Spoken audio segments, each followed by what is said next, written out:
ওম শান্তি। আজ 31/8/2024 প্রাত মুরলি। বাবা আজ বলেছেন, মিষ্টি বাচ্চারা, স্মরণের সাথে সাথে পড়ার প্রতিও মনোযোগ দিতে হবে। স্মরণের দ্বারা পবিত্র হবে আর পড়ার দ্বারা এই বিশ্বের মালিক হবে। আজকের মুরলির প্রশ্ন, স্কলারশিপ নেওয়ার জন্য কোন পুরুষার্থ জরুরি?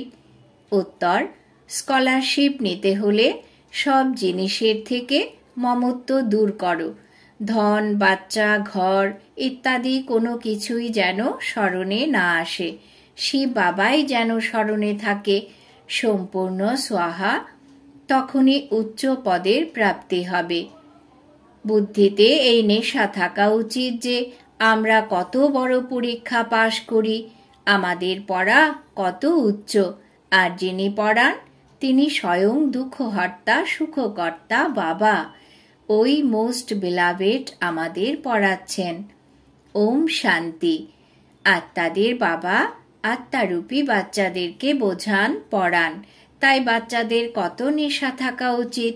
আত্মাই তো পাঠ গ্রহণ করে, তাই না? আত্মা সংস্কার নিয়ে যায়, শরীর তো শেষ হয়ে যায়। তাই বাবা বসে বাচ্চাদের পড়ান। আত্মারা বুঝতে পারে যে আমরা পড়ছি, যোগ শিখছি। বাবা বলেন যে স্মরণে থাকো, তাহলে তোমাদের পাপ দূর হবে। পতিত পাবন তো এক বাবাই। ব্রহ্মা, বিষ্ণু, শঙ্করকে তো আর পতিত পাবন বলাই হবে না। লক্ষ্মী নারায়ণকে কি বলা হবে? না, পতিত পাবন তো হলেন একজনই। সম্পূর্ণ দুনিয়াকে পাবন বানান একমাত্র একজনই, তিনি তোমাদের বাবা। বাচ্চারা জানে যে মোস্ট বিলাভেড অসীম জগতের বাবা, যাকে ভক্তি মার্গে মানুষ স্মরণ করে এসেছে। বাবা এসো, এসে আমাদের দুঃখ হরণ করো, সুখ দান করো। সৃষ্টি তো ওই একই।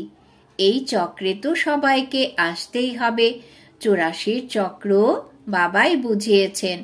আত্মাই সংস্কার নিয়ে যায়। আত্মা জানে যে এই মৃত্যুলোক থেকে অমরলোকে অথবা নরক থেকে স্বর্গে যাওয়ার জন্য আমরা এই পড়াশোনা করছি। বাচ্চারা, বাবা আসেন তোমাদের আবারও এই বিশ্বের মালিক বানাতে। তোমরা কত বড় পরীক্ষা পাশ করছো। বড়র থেকেও বড় বাবা তোমাদের পড়াচ্ছেন। যেই সময় বাবা বসে তোমাদের পড়ায়, তখন তোমাদের নেশা চড়ে যায়। বাবা অনেক এবং তীব্র গতিতে তোমাদের নেশা চড়িয়ে দেন। বাবা আসেনি তোমাদের অমর লোকের জন্য উপযুক্ত করতে। এখানে তো কেউ উপযুক্ত নয়। তোমরাও জানো যে আমরা উপযুক্ত দেবতাদের সামনে মাথা ঠেকাতে এসেছি। এখন বাবা আবার আমাদের এই সমগ্র বিশ্বের মালিক বানান। তাই সেই নেশা চড়ে থাকা উচিত। এমন নয় যে এখানে নেশা চড়ে গেল, আবার বাইরে গেলেই নেশা কম হয়ে গেল। বাচ্চারা বলে যে বাবা, আমরা তোমাকে ভুলে যাই। তুমি এই পতিত দুনিয়াতে পতিত শরীরে এসে আমাদের পড়াও, বিশ্বের মালিক বানাও। বাচ্চারা, তোমরা এই বিশ্বের বাদশাহীর অনেক বড় লটারি পাও, কিন্তু তোমরা হলে গুপ্ত। তাই এই এমন উচ্চ পড়ার প্রতি খুব ভালোভাবে মনোযোগ দেওয়া উচিত। কেবল স্মরণের যাত্রায় কাজ হবে না, ঈশ্বরীয় পড়াও আবশ্যক। 84 এই চক্র কিভাবে আবর্তন করে, এও বুদ্ধিতে ঘুরতে থাকা উচিত। তোমরা বুঝতে পারো যে বাবা খুব তীব্র গতিতে নেশা চড়ান। তোমাদের মতো বড় মানুষ কেউ হতে পারবে না। তোমরা মনুষ্য থেকে দেবতা হয়ে যাও। তোমরা ছাড়া আর কেউ এই বিশ্বের মালিক হয়েছে কি? বানানোর জন্য বাবাকেই তো চাই, আর কারোরই শক্তি নেই। বাচ্চারা, তোমাদের খুব শুভ বুদ্ধি থাকার প্রয়োজন। বাবা জ্ঞান অমৃতের ডোজ চড়াতে থাকেন। কেবল এর ওপর টিকে থাকলেই চলবে না যে আমরা বাবাকে খুব স্মরণ করি। এই স্মরণের দ্বারাই তোমরা পাবন হয়ে যাবে। কিন্তু পদও প্রাপ্ত করতে হবে। পাবন তো মোচড় খেয়েও সবাইকে হতেই হবে, কিন্তু বাবা এসেছেন বিশ্বের মালিক বানাতে। সবাই তো শান্তিধামেই যাবে, গিয়ে সবাই কি ওখানে বসে থাকবে নাকি? সে তো কোনো কাজের কথা হবে না। কাজের তো তারাই যারা এসে স্বর্গে রাজত্ব করে। তোমরা এখানে এসেছই স্বর্গের বাদশাহী নিতে। তোমাদের বাদশাহী ছিল, তারপর মায়া তা ছিনিয়ে নিয়েছিল। এখন আবারও তোমাদের মায়া রাবণকে জয় করতে হবে। তোমাদেরই এই বিশ্বের মালিক হতে হবে।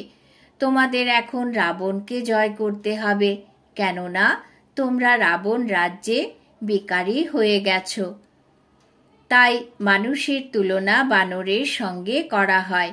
বানর খুব বেশি বিকারী হয়, দেবতারা তো সম্পূর্ণ নির্বিকারী। এই দেবতারাই 84 জন্মের অন্তিমে পতিত হয়ে গেছে। বাবা বলেন যে তোমাদের হাতে যে ধন, বাচ্চা, শরীর ইত্যাদি আছে, সব কিছু থেকেই মমত্ব দূর করতে হবে। বিত্তবানরা তো অর্থের পেছনে ছুটে মরে, এক মুঠো পয়সাও তারা ছাড়ে না। রাবণের জেলে পড়ে থাকবে। কোটির মধ্যে কয়েকজন বের হবে যারা সব জিনিস থেকে মমত্ব দূর করে বানর থেকে দেবতা হয়ে যাবে। বিত্তবান যারা বড় বড় লাখপতি আছে, তারা মুঠিতে অর্থ ধরে থাকে। তাদের জীবনও তেমনি, সারাদিন মহল, বাচ্চা ইত্যাদি স্মরণে আসতে থাকবে। তাদের স্মরণেই মৃত্যু হবে। বাবা বলেন যে শেষের দিকে অন্য কোনো জিনিস যেন স্মরণে না আসে। মামেকম, কেবল মামেকম স্মরণ করো, তাহলে জন্ম জন্মান্তরের পাপ নাশ হয়ে যাবে। বিত্তবানদের অর্থ তো সব মাটিতেই মিশে যাবে, কেননা পাপের অর্থ তো, তাই না, কাজে আসে না। বাবা বলেন যে আমি গরিবের ভগবান, গরিবকে বিত্তবান আর বিত্তবানকে গরিব বানিয়ে দেব। এই দুনিয়া তো পরিবর্তন হয়, তাই না? এখানে অর্থের কত নেশা থাকে। আমার এত ধন সম্পত্তি আছে, মোটর আছে, মহল আছে। তখন যতই মাথা ঠুকতে থাকো না কেন যে বাবাকে স্মরণ করব, কিন্তু স্মরণে টিকতে পারে না। নিয়ম এমন নয়, কোটিতে অল্প কিছুই মাত্র বের হবে, বাকি তো মানুষ অর্থকেই স্মরণ করতে থাকবে। বাবা বলেন যে দেহ সহ তোমরা যা কিছুই দেখো, সেই সব কিছুকেই ভুলে যাও। এতে আটকে পড়লেই উচ্চ পদ প্রাপ্ত করতে পারবে না। বাবা তো পুরুষার্থ করাবেন, তাই না? তোমরা এখানে নর থেকে নারায়ণ হতে এসেছো, তাই এতে যোগও সম্পূর্ণ চাই। যে কোনো জিনিস, সে ধনই হোক বা বাচ্চা ইত্যাদি হোক, এক শিব বাবা ছাড়া কিছুই যেন স্মরণে না আসে। তখনই তোমরা উচ্চের থেকেও উচ্চ স্কলারশিপ নিতে পারো, উচ্চ প্রাইজ প্রাপ্ত করতে পারো। ওরা বিশ্বে শান্তির জন্য রায় দান করে, তখন পায় পয়সার মেডেলও পেয়ে যায়। এতেই তারা খুশি হয়ে যায়। তোমরা এখন কি প্রাইজ পাও? তোমরা এই বিশ্বের মালিক হও। এমন নয় যে আমরা 5-6 ঘন্টা স্মরণে থাকি, ব্যাস তাহলেই এমন লক্ষ্মীনারায়ণ হয়ে যাব।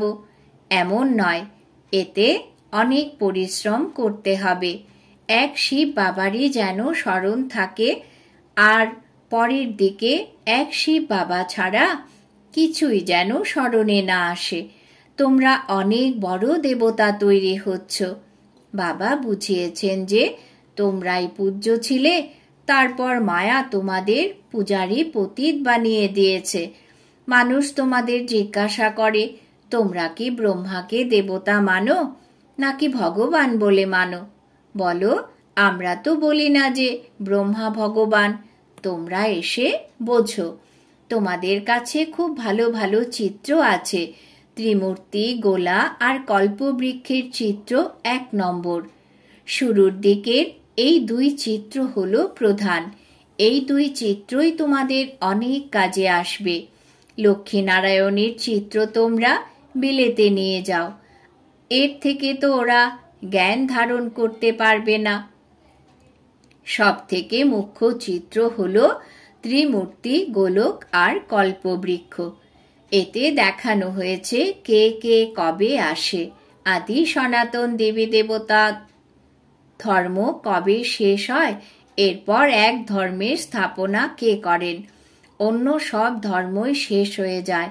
সব থেকে ওপরে থাকেন শিব বাবা, তারপর ব্রহ্মা সো বিষ্ণু, বিষ্ণু শ্রো ব্রহ্মা। এ কথা তো বোঝাতে হবে, তাই না? এর জন্যই চিত্র বানানো হয়েছে। বাকি সূক্ষ্ম বতন তো কেবল সাক্ষাৎকারের জন্য মানা হয়। বাবা হলেন রচয়িতা, প্রথমে সূক্ষ্ম বতনের, তারপরে স্থূল বতনের। ব্রহ্মা তো দেবতা নন, বিষ্ণু হলেন দেবতা। তোমাদের বোঝানোর জন্য সাক্ষাৎকার করানো হয়। প্রজাপিতা ব্রহ্মা তো এখানেই আছেন, তাই না? ব্রহ্মার সাথে আছেন ব্রাহ্মণ, তারাই আবার দেবতা হবেন। দেবতারা তো সজ্জিত থাকেন, এদের ফরিস্তা বলা হয়। ফরিস্তা হয়ে তারপর আবার এসে দেবতা পদ পাবেন, গর্ভমহলে জন্ম নেবেন। এই দুনিয়া পরিবর্তন হতে থাকে। ভবিষ্যতে তোমরা সব দেখতে থাকবে। তোমরা আরো সুন্দর এবং মজবুত হয়ে যাবে। আর অল্প সময়ই বাকি আছে। তোমরা এখানে এসেছো নর থেকে নারায়ণ হওয়ার জন্য। কেউ যদি ফেল করে যায়, সে তখন প্রজা হয়ে যায়। সন্ন্যাসীরা এইসব কথা বোঝাতে পারেন না। মানুষ গেয়ে থাকে রাম রাজা, রাম প্রজা। তাহলে এখানে কিভাবে অধর্মের কথা হতে পারে? এই সবই ভক্তি মার্গের কথা। তাই এমন গায়ন আছে যে মিথ্যা মায়া, মিথ্যা কায়া। মায়া ধনকে নয়, 5 বিকারকে বলা হয়। ধনকে সম্পত্তি বলা হয়। মানুষ এ কথাও জানে না যে মায়া কাকে বলা হয়। এ কথা বাবাই মিষ্টি মিষ্টি বাচ্চাদের বুঝিয়ে বলেন। বাবা বলেন যে আমি পরমাত্মা তোমাদের নিজের থেকেও উঁচু বিশ্বের মালিক বানাই। তোমরা এখন ঈশ্বরীয় পাঠ গ্রহণ করছো। এ কত উচ্চ পাঠ! মানুষ থেকে দেবতা হতে সময় লাগে না। দেবতারা থাকে সত্যযুগে, মানুষ থাকে কলিযুগে। তোমরা এখন সঙ্গম যুগে বসে মানুষ থেকে দেবতা হচ্ছ। বাবা কত সহজ করে বলেন, তোমাদের অবশ্যই পবিত্র হতে হবে, প্রজাও অনেক তৈরি করতে হবে। কল্প কল্প তোমরা এত প্রজা তৈরি করো যা সত্যযুগে থাকে। সত্যযুগ ছিল, এখন আর নেই, আবারও হবে। এই লক্ষ্মীনারায়ণ বিশ্বের মালিক হবেন। চিত্র তো আছেই, তাই না? বাবা বলেন যে এই জ্ঞান আমি তোমাদের এখন দান করি। এরপর এই জ্ঞান প্রায় লোপ হয়ে যায়। এরপর দাপর যুগ থেকে ভক্তি শুরু হয়, রাবণ রাজ্য শুরু হয়ে যায়। তোমরা বিলেতে গিয়েও এই কথা বোঝাতে পারো যে সৃষ্টির এই চক্র কিভাবে ঘুরতে থাকে। লক্ষ্মী নারায়ণের চিত্রের সঙ্গে অন্য ধর্মের মানুষের তো কোনো কানেকশন নেই। তাই বাবা বলেন এই ত্রিমূর্তি আর ঝাড় হলো মুখ্য চিত্র। এ হলো 1 নম্বর। কল্পবৃক্ষ আর গোলকের চিত্র দেখে বুঝতে পারবে যে এই ধর্ম কবে আসবে, খ্রাইস্ট কবে আসবে। অর্ধেক সময়কাল হলো ওই সব ধর্ম, আর বাকি অর্ধেক সময়কালে থাকবে তোমরা সূর্যবংশী, চন্দ্রবংশীরা। এ হলো 5000 বছরের খেলা। জ্ঞান, ভক্তি আর বৈরাগ্য। জ্ঞান হলো দিন আর ভক্তি হলো রাত। এরপর অসীম জগতের বৈরাগ্য হয়। তোমরা জানো যে এই পুরনো দুনিয়া শেষ হয়ে যাবে, তাই একে ভুলে যেতে হবে। পতিত পাবনকে এও সিদ্ধ করতে হবে। দিন রাত মানুষ গাইতে থাকে পতিত পাবন সীতারাম।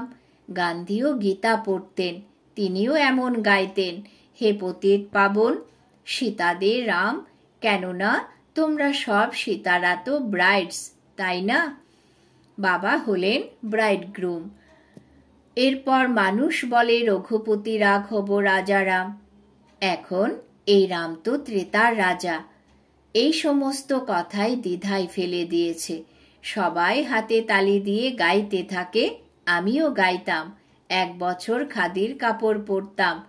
বাবা বসে বোঝান যে ইনিও গান্ধীর ফলোয়ার হয়েছিলেন। ইনি তো সবকিছুই অনুভব করেছিলেন, ফার্স্ট থেকে লাস্ট হয়ে গিয়েছিলেন, এখন আবার ফার্স্ট হবেন। মানুষ তোমাদের বলে যেখানে সেখানে ব্রহ্মাকে বসিয়ে দিয়েছে। তাদের এও বোঝানো দরকার যে আরে কল্পবৃক্ষের ওপর দাঁড়িয়ে আছেন, এ কত ক্লিয়ার, এ তো পতিত দুনিয়ার অন্তিমে দাঁড়িয়ে আছো। শ্রীকৃষ্ণকেও উপরে দেখানো হয়েছে, 2 বিড়াল লড়াই করে আর মাঝখান থেকে শ্রীকৃষ্ণ মাখন খেয়ে নেয়। মাতাদের সাক্ষাৎকার হয়, তারা মনে করে যে ওনার মুখে মাখন আছে বা চন্দ্রমা আছে। বাস্তবে এ হলো মুখে বিশ্বের বাদশাহী। 2 বিড়াল নিজেদের মধ্যে লড়াই করে আর তোমরা দেবতারা মাখন পেয়ে যাও। এ হলো বিশ্বের বাদশাহীরূপী মাখন। মানুষ বম ইত্যাদি তৈরিও অনেক ইমপ্রুভমেন্ট করেছে। এমন জিনিস দিয়ে বম তৈরি করে যাতে মানুষ ফট করে মরে যায়। এমন যেন না হয় যে মানুষ চিৎকার করতে থাকে। হিরোশিমাতে যেমন এখনো অসুস্থ মানুষ পড়ে রয়েছে। তাই বাবা বোঝান, মিষ্টি মিষ্টি বাচ্চারা, অর্ধেক কল্প পর্যন্ত তোমরা খুশিতে থাকো। সেখানে কোনো প্রকার লড়াই ইত্যাদির নাম থাকে না। এই সবই পরের দিকে শুরু হয়েছে। এই সব ছিলও না আর থাকবেও না। চক্র তো রিপিট হয়, তাই না? বাবা সব কিছুই খুব ভালোভাবে বুঝিয়ে বলেন যে এই সব কিছুই বাচ্চাদের খুব ভালোভাবে ধারণ করতে হবে আর ঈশ্বরীয় সেবাতে লেগে যেতে হবে। এ তো ছিছি দুনিয়া, একে বিষয় বৈতরণী নদী বলা হয়। তাই বাচ্চাদের বাবা বসে বুঝিয়ে বলেন, তোমরা নিজেদের ততটা উঁচু মনে করো না যতটা বাবা তোমাদের উঁচু মনে করেন।